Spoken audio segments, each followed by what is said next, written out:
Hello, hello. Thanks for joining me on the All In podcast with Nate Pale. I am your host, Nate Pale. This episode, we had a special guest named Oleg Lougheed. And I met Oleg again from the Unconventional Leaders Facebook group. This has just been a wonderful resource of meeting interesting people from all kinds of walks of life, people you wouldn't normally get a chance to run into, rub elbows with in your normal course of business activities or your normal job networking events. So it's been real exciting for me. So Oleg has a very interesting story. He's a real young kid, 26. So I guess he's not really a kid, but he came to America, adopted at a very young age, and he had been on this journey where he didn't have a father, and he struggled with his mother's alcoholism, which led him to become emancipated, and eventually made his way over to America. And he's working on some really cool projects, and he's going to talk a little bit about them. But it's really about discovering your voice, discovering who you are, and sharing that with the world, and realizing that you're not alone out there. There's a lot of people that have gone through similar experiences, and when you help share, tell the story of who you are, it helps you discover who you are, and also helps others discover that as well. So I'm going to let him speak for himself, but this is a really interesting show, and Oleg is just an amazing guy. So be sure to reach out to him. I'll have all of his contact information in the show notes. And again, at the end of the show, please leave a review, a comment. If you liked what you heard, you found value in it, subscribe to the show and share it with a friend or two. Anyways, off to the races. Let's go. Want to go far in business and in life? You can't do it alone. The secret is expanding your network of personal relationships, building friendships, connecting on an intimate level, away from the office, over a coffee or cocktail. Welcome to All In with Nate Peo, the show that asks what happens when you go all in and leverage the power of your network of personal relationships. All right. So thanks for coming on, Oleg. Great to have you. We talked not too long ago. We were chatting about kind of like your history and where you've been. And I was thinking to myself, I was like, geez, you got such a fabulous, interesting story.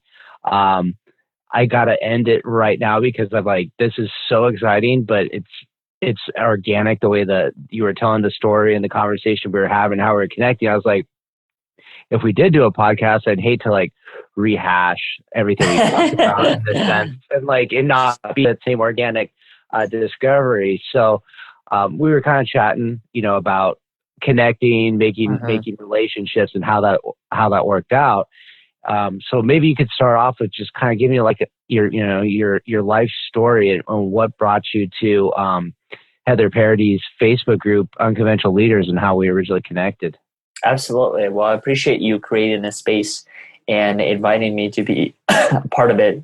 First of all, for me, the story in the shortest form possible that I could imagine, it is, I was born in a foreign country, and the country is Russia.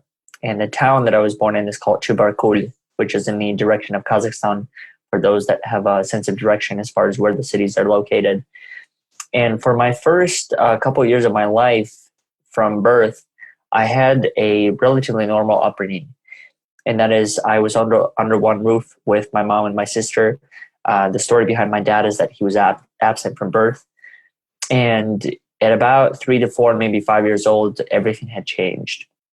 And what I mean by everything is my mom chose to become an alcoholic. It put my sister in a very difficult position where she had to all of a sudden transition from being a sister to possibly the role of a mother to me. And I can only imagine the sacrifices that she had to make within her life in order to make something like that happen. But what I've learned ultimately, it is that due to her sacrifices and the decisions she made along the way, I am alive because of her and so many other people that came into my life that helped me understand it. But fast forward to when I was 9 years old, I had a moment within my life where I think most of us are able to relate to, and that is enough is enough. And once you feel that you've had enough of your environment and the different events that you've gone through, you change, you look for different ways to make a change. But at 9 years old, that's like really young to be that aware, that self-cognizant to say, I've had enough and I want to make a change. I mean, that's pretty crazy. I think for me, the reason why I was able to make a change like that is I consider myself to be an old soul. I'm 27 years old, but I feel and I have felt for many years that I have acquired so many different experiences that allow me to relate of people of all walks of life and all age groups. I haven't experienced one particular opportunity where I didn't feel like I could connect with an individual. And I think the reason why connections happen the way they do for me is because every single opportunity that I go into, I choose to go with an open mind and I choose to stay curious. I choose to stay curious not only about the process that I'm going to put myself through as far as growth and understanding how I interact with other people and my desire to understand people even more than I thought I knew and wanted to, but also creating that space for the other individual or individuals to engage within the same mindset.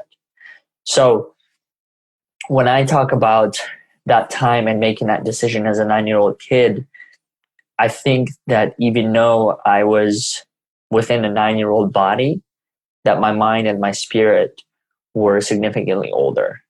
And so when we talk about different levels of self-awareness and intuition, I think for me, I was just very fortunate to have the different events that I've had within my years leading up to that particular point that helped me understand who I am and shape me as that individual that I can be and ultimately wanted to be.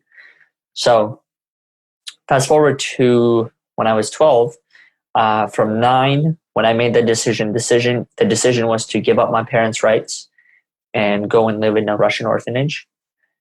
I ended up living there for 3 years. And then did your sister go with you at that time? She did not.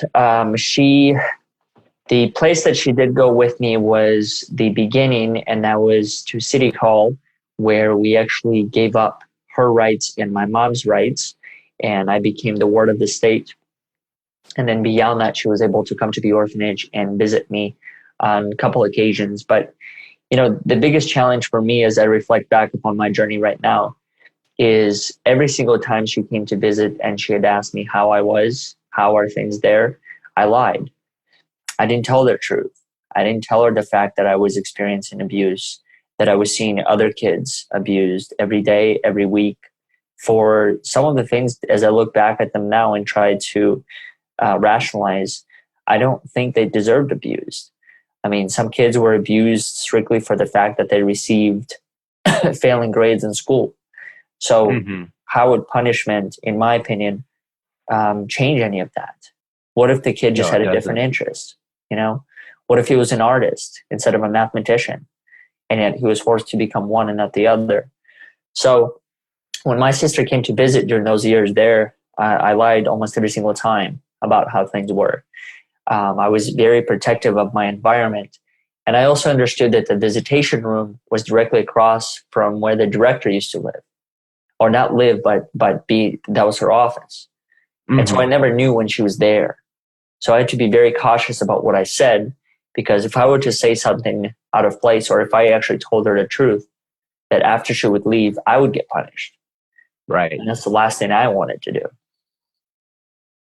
So, for me, it was a very interesting journey to live during that time and experience everything that I have. But I think the more I look back at my journey and all the different experiences that I've had in my life, I firmly believe and choose to not look at every single one of them as good or bad. I rather just try and accept them as is, because it is every single one of those events, every single one of those circumstances that have helped develop me the person that I am and give me the level of understanding that I have in order to be able to step into this next chapter of my life, where I can actually inspire other people and help people understand that regardless of what your past has been, your past doesn't have to define your present. It doesn't have to define your future. There are ways that you can look at it from a different perspective. And don't get me wrong, it doesn't happen within the first minute, first hour. It takes time. It takes time to cultivate that mindset. But I think the most important thing that I try and communicate to people that was communicated to me initially through Les Brown. Les Brown has a speech called It's Possible. The reason why I began to believe in this mindset and fully believe in it is because and this is when you were like 12 years old, you started believing this mindset? No, this is way later on in life. This was probably 5 or 6 years ago. 5 or 6 years ago, that's when I really started to believe. But beyond that, when I was younger, I more so believed in myself, which I continue to do so. But I didn't have any figures to look up to. I didn't, like I told you, I didn't really have any parental figures to look up to as well for support and caring. So I was on my own. I was that lone soul that was trying to find his way through life. And I think having lived through those moments of survival really taught me a lot about myself and ultimately what I'm capable of. Right. Once I was able to get out of it.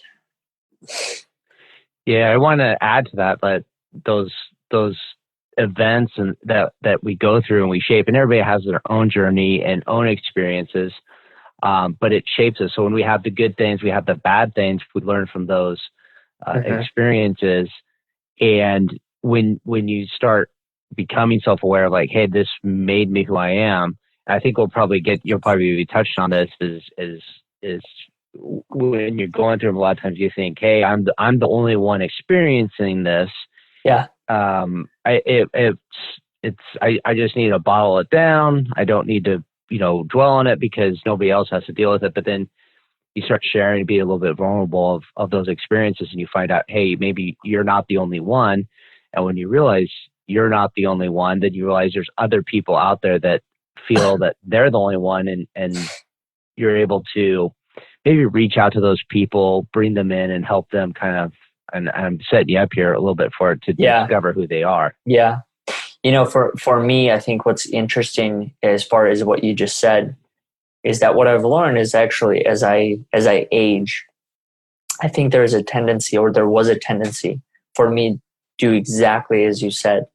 And that is to bottle certain things, not to discuss them, not to go and talk about the quote unquote insecurities, but rather I think the mindset has been you just figure it out, right? Mm-hmm. And the older you get, supposedly the more solutions you have. But what I've learned is that, so I'm only 27 years old as this podcast is happening, but even over the course of my life, there have been so many different things that are just expected of me to know.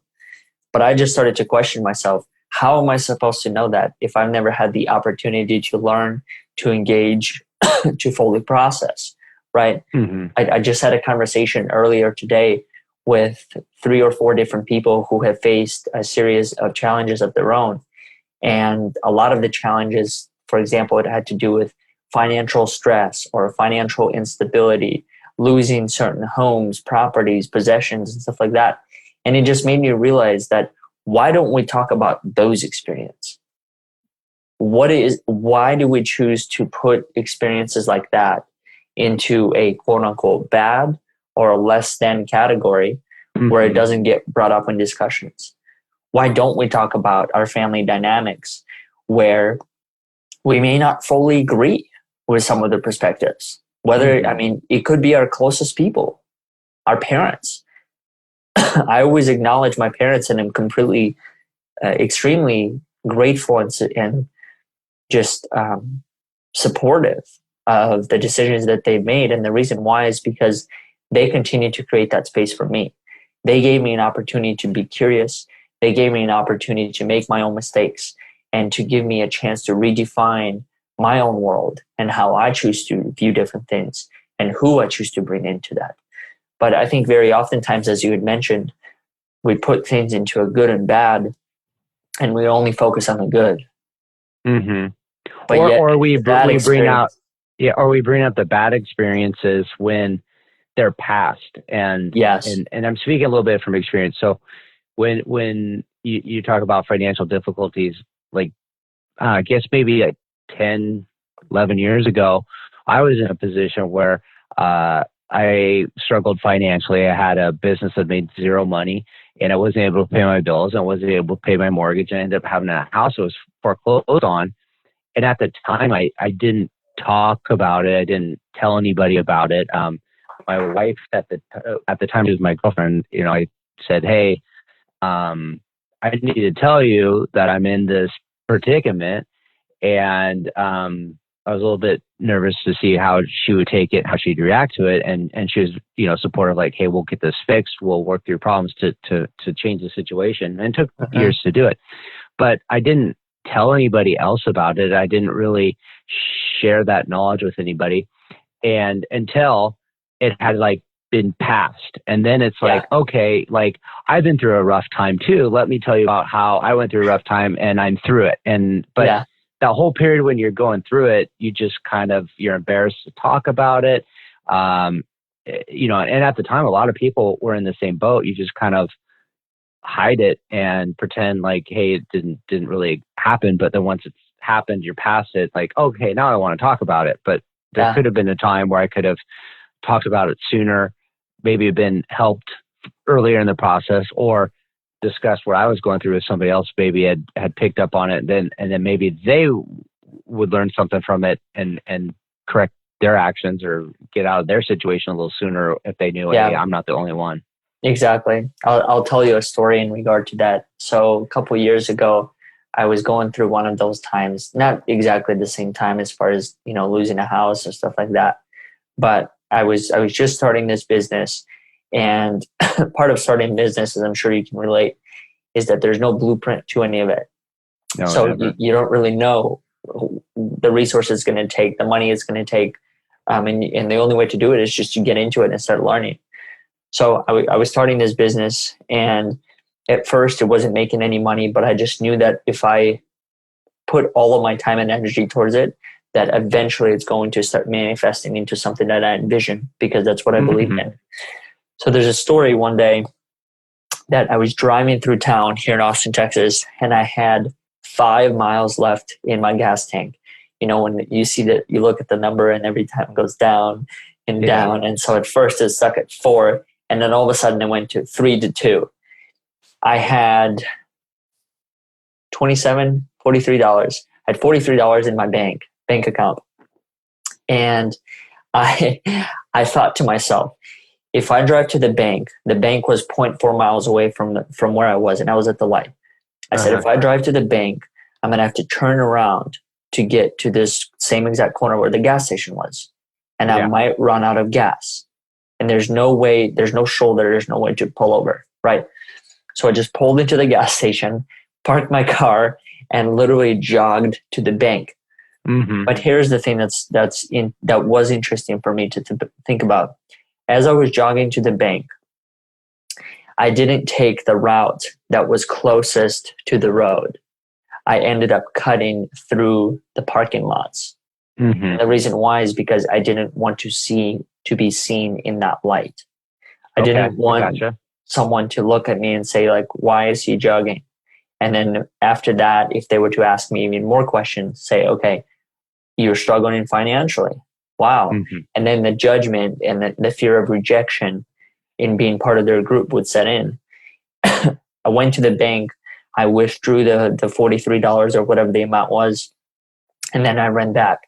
And I took the same exact way for about half of the way. And then I remember I stopped, and I had this very distinct moment in my mind. And I said, why am I trying to hide? Who am I hiding from? I'm hiding from me. Right. I'm actually choosing to wear a mask. I'm creating a story. I'm creating a narrative that if anyone were to see me, if any of my friends were to see me, that they would somehow think of me as less than. So from that point on, I but I stepped onto the main sidewalk, and I just continued walking. And that's, I think, the most important part that I've learned throughout my own journey is having been through so many different instances, whether it was in school, middle school, and high school, and that is either being bullied or being a bully, or just different situations where I truly felt like I wasn't myself because I had to fit in. That was the only way that I thought was to be accepted within this world, was you had to fit in the box. You had to do what some of the other people did because that was the accepted behavior. But what all those moments helped me realize was that you only have one life to live. And this is not a rehearsal. You don't get another chance. So why live a life where I'm going to hide behind a mask and not be who I truly am, thinking that I will never find the people that I'm meant to connect with? Yeah. So you're talking connections, and you're in Austin, right? Austin, Texas. But you didn't start off in, I mean, clearly you started off in Russia, but and now you're in Austin, Texas. And we talked before, and you had an interesting, I guess, take on your lifestyle that brought you from various places to Austin. That relied on having personal relationships with people some you know, some you don't know, some you know vaguely, some you know closely. So maybe could you walk through that part of your story? Absolutely. Well, the way that I actually ended up being in Austin and the story behind that.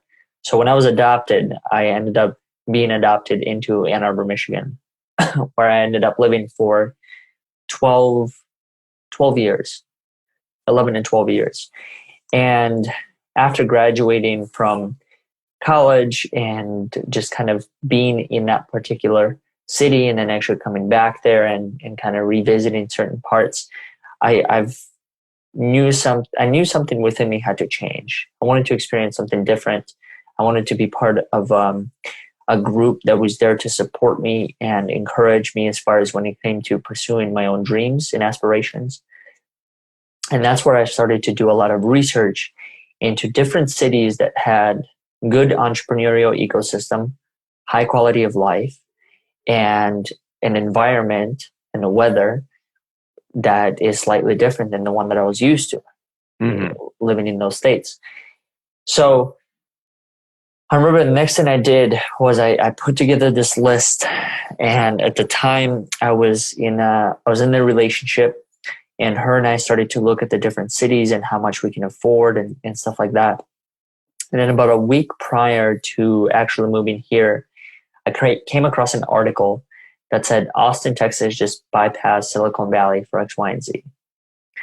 I went back to my spreadsheet, and the X, Y, and Z were the same exact things that the article had mentioned: quality of life, entrepreneurial ecosystem, access to resources.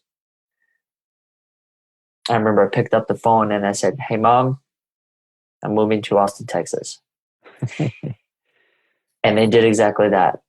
Both my parents laughed. And the reason why is because just the notion that we have of Texas, especially living in Michigan, everyone wears cowboy boots, everyone rides a horse, everyone owns a gun. I was in Austin about a year and a half ago, and I knew Austin was different in the sense, like, keep Austin weird, or is that Portland? But whatever. But I knew it was different than, say, Dallas, Texas, or San Antonio, or just, cowboy boots and belt buckles. But I was like shocked that there was like zero cowboy boots and cowboy hats and belt buckles. It was like definitely not the Texas I was expecting it to be.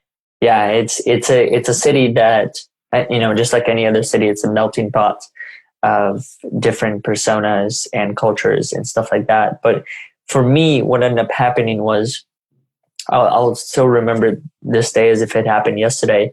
I ended up packing my car and I drove here. We drove here 28 hours. We didn't know anyone, didn't know a soul, maybe like one other person that kind of helped us get adjusted and said, okay, you may want to try this area, or here's a place where some decent apartments and stuff like that. But for me, I've always believed in myself, and I've always believed in my ability to just figure it out, right? No matter where I land, no matter what situation I'm in, I've understood that due to my past, I was able to figure out things within that time. So why can't I figure it out now? So moving here was really just the beginning of this chapter of mine of becoming who I wanted to become and starting to build this organization. But to answer your question more directly, as far as when it comes to connections, I don't really look at a network as far as having a professional group, personal group, gym buddies, people you read a book with. I view a network as just one big network. Right. So if I'm going to spend time in sharing who I am and connecting with you on a deep level, my intention is to connect with you to a degree so that no matter what the circumstances may be, I can turn to you and I can see you as an individual that I first saw when I had that initial conversation. Mm-hmm. And that's really what I try and do with every single person and every single opportunity, is to create that space and not come to you only when I have a professional problem or only when it's a personal circumstance or whatever some of the other categories are. And it's not to say that it's right or wrong. It's just that's what I choose to build. That's how I choose to live my life, So if you and I only have 2 conversations, which I highly doubt that's going to happen, just knowing who we are. But if that's all we have, I just know for a fact 100% that I've built a very solid foundation of trust, respect, honesty, authenticity with you, that I can turn to you if the time comes. And I think that's the thing that, in my opinion, was missing the most for me, was I used to categorize the different aspects of my network. And I used to look at things as far as if I'm experiencing a financial problem, right? Mm-hmm. And I felt that, okay, I can't ask this person because they're only part of the professional network. But here's the thing. If you have a problem, you have a problem. Yeah. So the only way you solve it is to just put yourself out there and make the ask, right? To me, it doesn't matter how many interactions I had. All it matters is, do I feel like there's enough of a connection that the person can help me get through whatever the challenge that I have in front of me? Yeah. I think, when you talk about, like, if you bucket relationships as like, this is my gym buddy, this is my work buddy, this is my friend from high school. Yeah. Like, you have this, maybe a preconceived notion of who they are. Like, I know what they're capable of. I know this little bit about them. And because you don't share all of yourself with them, they don't share all of it back. But when you're a bit more vulnerable, sometimes you find out that someone who you thought you maybe had very little in common with, you have an extremely a large amount of things in common. And had you known that prior, when you have like a challenge or you need or you need to connect with somebody else, you don't ask them because you don't know.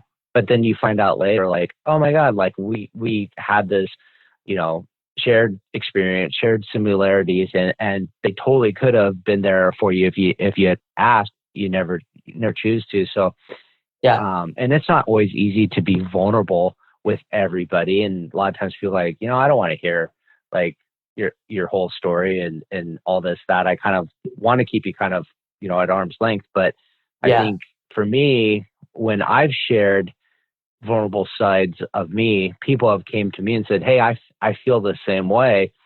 And all of a sudden somebody that I thought was just kind of like a acquaintance, I'm like, oh, I didn't know that about you. Like, I feel automatically closer to them, and they're less of an acquaintance and more of a friend. And it's allowed the relationship to develop more into close friendships and expand from that. And those type of things are exciting when they occur, and they're very cool to see happen. They are. And one of the things that you mentioned that's very important to note is, I think when we categorize and label certain people for who we think they are, we actually limit their potential to begin with. If I only look at you as someone who is there to help me professionally when it comes to acquiring sponsorships for any of the events that we host, well, then I don't give yourself the opportunity to also present yourself, maybe even beyond that. And who knows, what I think of when I think of you and I think of the possible strengths that you have, I could be completely off.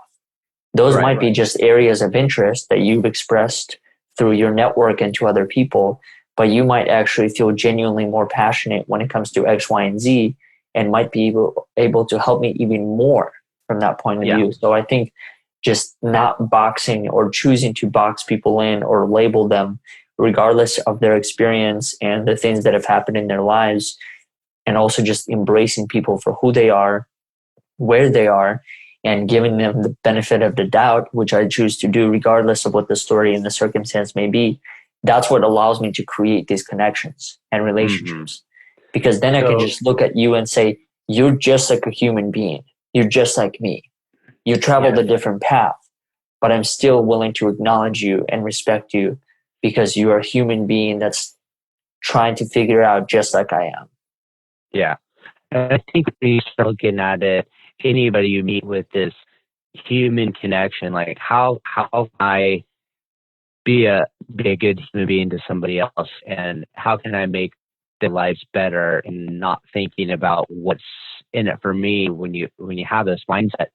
And I was talking to a friend of mine the other day about this. Like, you start trying to serve other people first, and your level of fulfillment, your level of satisfaction, I think, increases, because there's something about helping others that just feels good. But also, like, your connections blossom. They're a bit deeper. They go places you didn't expect to see happen. And so I wanted to talk about, so I'm kind of like skipping around a little bit, but there's more to what you're doing than just some cool dude that moved from Russia to Austin, Texas. And but you're actually doing some pretty cool things. You've taken your life experiences and you're helping others, and you're trying to make a big impact in people's lives. So what are you doing, and what's your mission here? Yeah, I appreciate you asking that question to begin with and acknowledging the work that I've done. So about 3 years ago, I chose to take the next step forward with my story. And that is, I first shared it, and my hope is to really just create a space where people can embrace and acknowledge their own individual experiences and also find power within their own individual stories. And the reason why I say that, and the reason why I firmly do believe that, is because the person that I've become today, no money was able to buy. Everything had to do due to the story that I told myself as far as what I thought was possible and the way that I communicated that story to other people surrounding me. I think our story is the most undervalued currency that's available to us. And once I understood that that story is always available to me, and I don't have to go out there and purchase the latest course, the latest iPhone, or whatever it may be to get access to it, that's when I really started to tap into it even more. And for me, what it started off was, as I mentioned earlier, it was just a space where people were able to share their stories. In fact, initially, it was just a space for adoptees and foster youth to be able to share their stories. And I really wanted to create that space where you could hear all sides of the narrative, the good, the bad, everything in between. The reason why is because I wanted people to come to this, and when they listen and read some of these stories, they can develop a much broader perspective of what's possible when it comes to dealing with a child who might be going through depression or anxiety or loss or missing their family or not fitting in because they don't speak that particular language. And then beyond that, what I began to understand was that about 50 or 60 to 100 stories in, I noticed that this message also began to relate to refugees, immigrants, LGBTQ, and many other marginalized groups in today's day and age. And even saying that word makes me think about this way. So the word marginalized, I think to a degree, there are many aspects to that particular word. I mean, I think when we don't talk about a certain thing, when we don't talk about our insecurities, I think that makes us partially marginalized. Mm-hmm. And so I think the way that I believe in normalizing that experience is having a conversation like this, having the conversation about difficult topics when it comes to our finances, our relationships, our well-being, our health, our mental, our spiritual being. And so when I began to notice that, that's when I really started to dive in and dig deep and create that space. And beyond that particular website, it evolved into a podcast. It evolved into us hosting events around the country. But the biggest thing that I think I made as far as a mindset shift prior to starting that business was I chose to approach it from the different lens that I was taught business from the beginning. So at the very beginning, I was taught to build a business based on somebody else's persona, interests, and where they are in life. I chose to go a different route. I chose to commit to myself. And I remember telling myself that I am going to be the client of this particular business. Mm-hmm. And the reason why I did that, and I don't know how I knew it at the time, but I definitely know it now, is because when you build a business, you're going to be faced with many instances where you're going to be forced with the question or forced to answer the question of, do I stay in business or do I put myself out of business? Right. And I think the only real way to know the answer to that is to understand, why did you start this to begin with? Mm-hmm. And once I was able to start with myself, I've been able to answer that. I think because you've done that and you say, hey, I'm building a business that's got myself as the client in mind. And you think to yourself, I'm helping people who are marginalized, and maybe they feel a bit, I guess it's not the word I'm thinking, but the word I'm going to use is despair, but they feel like, like they have nowhere to turn, nowhere to overcome something. And people have this every day in various degrees. And not everybody has been like yourself, where they choose to say, enough is enough. I'm not going to, this isn't the way I want it to be. I'm going to take matters into my own hands and make a change. And you said before, like, it doesn't happen overnight either. These things take time to develop, and you have gains and setbacks. You have successes, making that mindset change, and then you fall back. And then when you've done it enough times, long enough time sustainable, you start building some momentum and you're able to make those changes. But if you're in a position that you are in, and you've been in those sometimes, you've been through both, but you remember, hey, I was those times. What was a message I wanted to hear to help me continue on, to move on, and you're given a voice to other people that are in that situation. Maybe think like, hey, I don't have anywhere else to turn.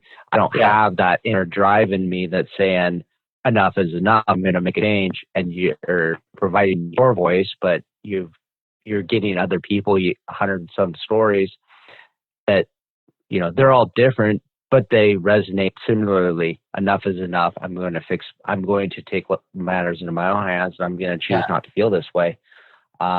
And discover myself. So I think that's a good approach on how you come across of who that person is that you're targeting your voice to. Yeah, and you're spot on with everything that you just said. And I think part of that journey also made me realize this: at the end of the day, people want to understand people.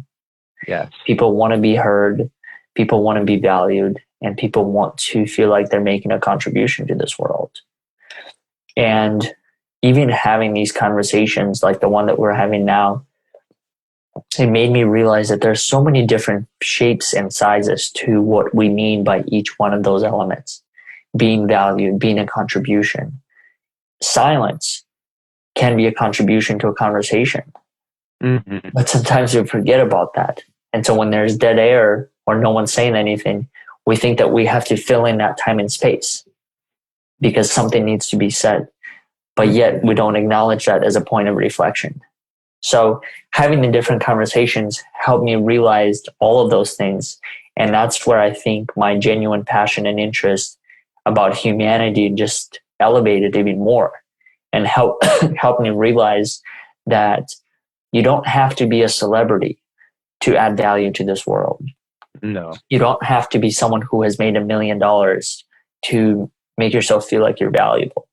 I think this whole concept of success, not to diverge from the initial topic, but for me, success, it has never been about that final destination.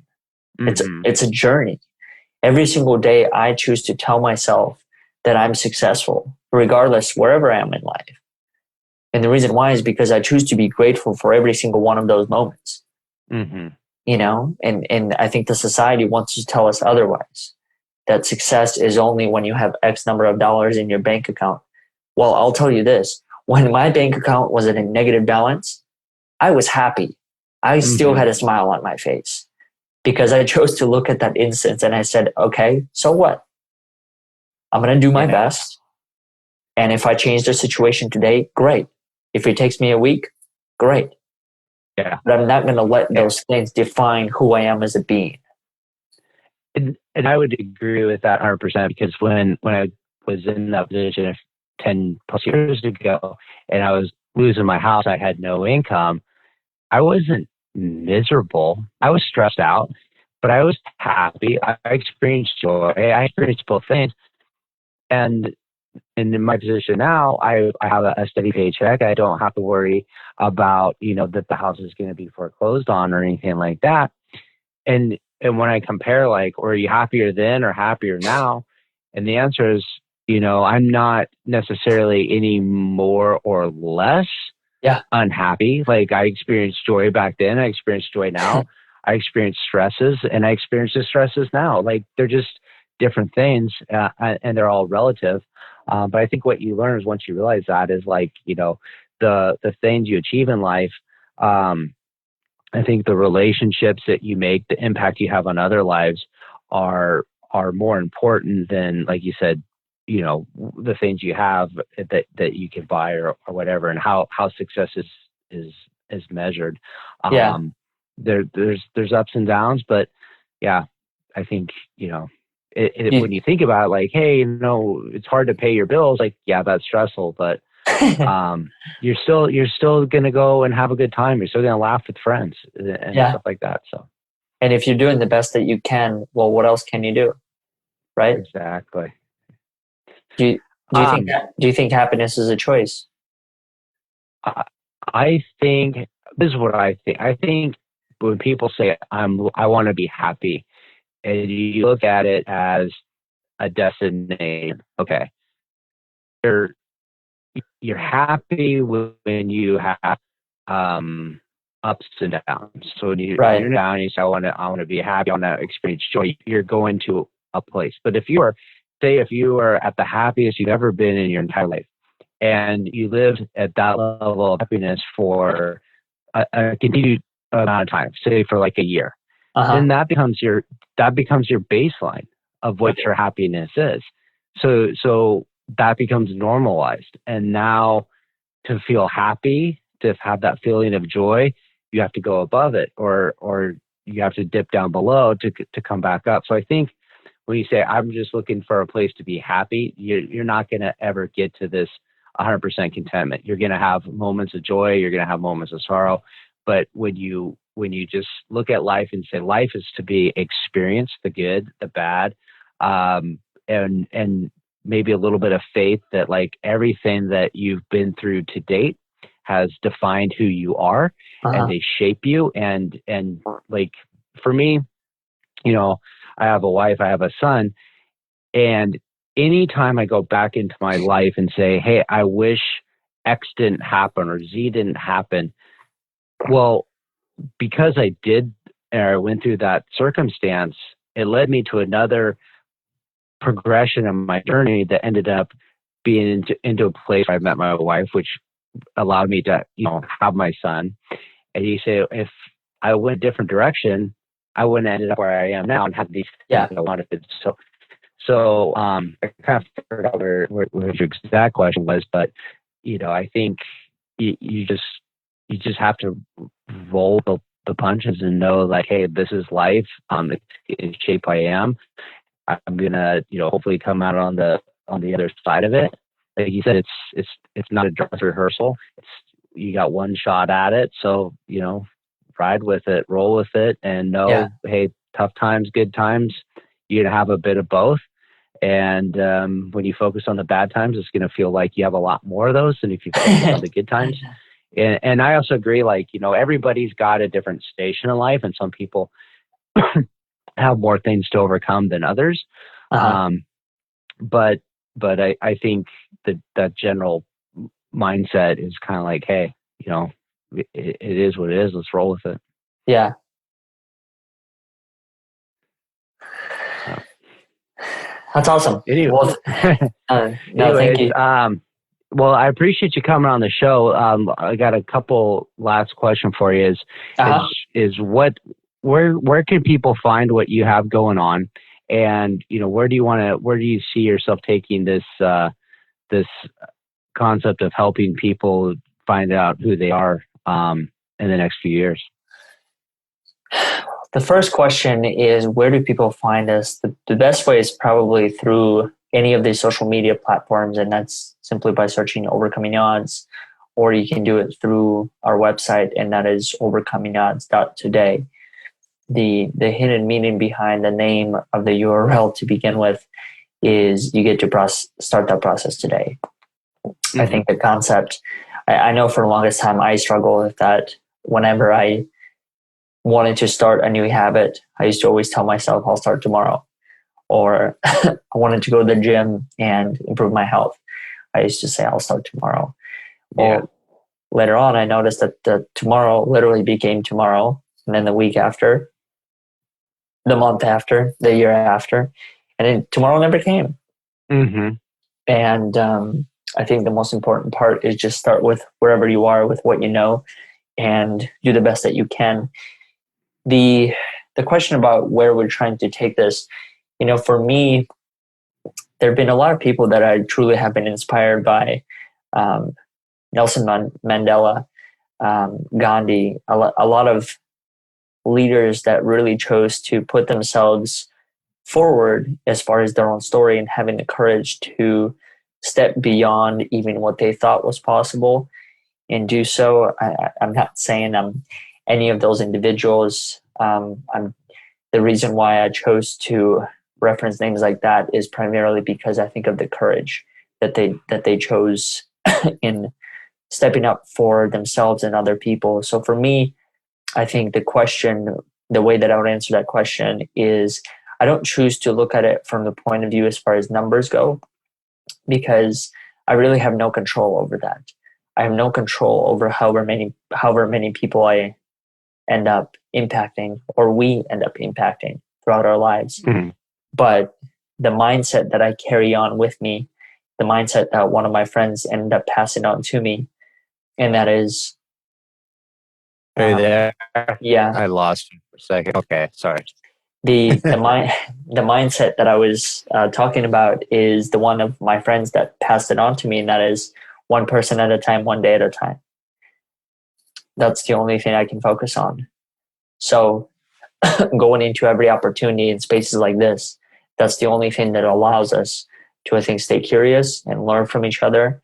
And then beyond that, just like you were saying earlier, if you chose to focus on the bad, well, the situation will always look a lot worse than it is. If you choose to focus on the good, then it's going to feel better, or possibly better. So I think this case is not any different, right? As long as we continue to believe in the fact that you and I are growing from this conversation, and we're developing our relationship, and we are becoming more connected as individuals on our own, but then also as friends, that's what matters. And beyond that, people resonate with that, and people hear that, and people are able to see it, and they're able to identify their own steps to what it means to be successful, or to find the courage, or to share the story. Because for me, coming to this space and saying, hey, here are the 5 steps to developing courage, who am I to say that those are the 5 steps? Yeah. What if it takes you 10? What if it takes you 1? What if you already have it? Mm-hmm.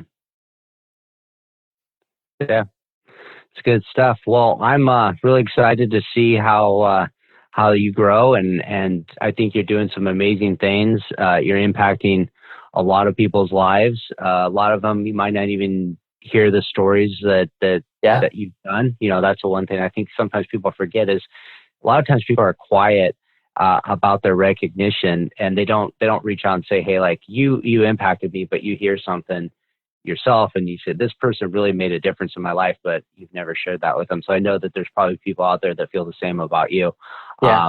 And I encourage you to keep up this mission, because I think it's very important, and it's doing a lot of good in the world. And I appreciate you coming on the show, and it was really cool to connect with you through Facebook and randomly. I think when you're open to just like putting yourself in situations of like, hey, if I wanted to meet interesting random people, I can't stop home. I just need to go into different spaces, and there was a virtual space. Facebook, anybody, and just say, I'm open to getting on a phone call with a complete stranger and just what they're about. It leads to things, and you're meeting some cool people. So I thank you. Can't thank you for coming on the show, but I'll let you get to your Friday night. I'm sure it's a little bit later over in Texas than it is out here. So no, I appreciate you. I appreciate you for having me on here and for even choosing to start that conversation. You're right. It is it's one of those things that I think when we're younger, we're told not to do, and that is talk to strangers. But then as we get older, it becomes the name of the game. Isn't that funny how the table actually flips? Is that you actually have to talk to strangers if you want to move forward with your dreams and aspirations. But when you're young, it's like, nope, stay away. Don't do that one. Exactly. Okay. Well, have a great night, and enjoy your weekend here. Thank you so much. Have a good one. All right. Take care. Bye. Make sure to visit our website, therealnatepeo.com, where you can subscribe to the show on iTunes, so you'll never miss an episode of All In. While you're at it, if you found value, we'd appreciate a rating on iTunes, or if simply tell 2 friends about the show. Looking to connect? You can find Nate Peo on LinkedIn or Instagram.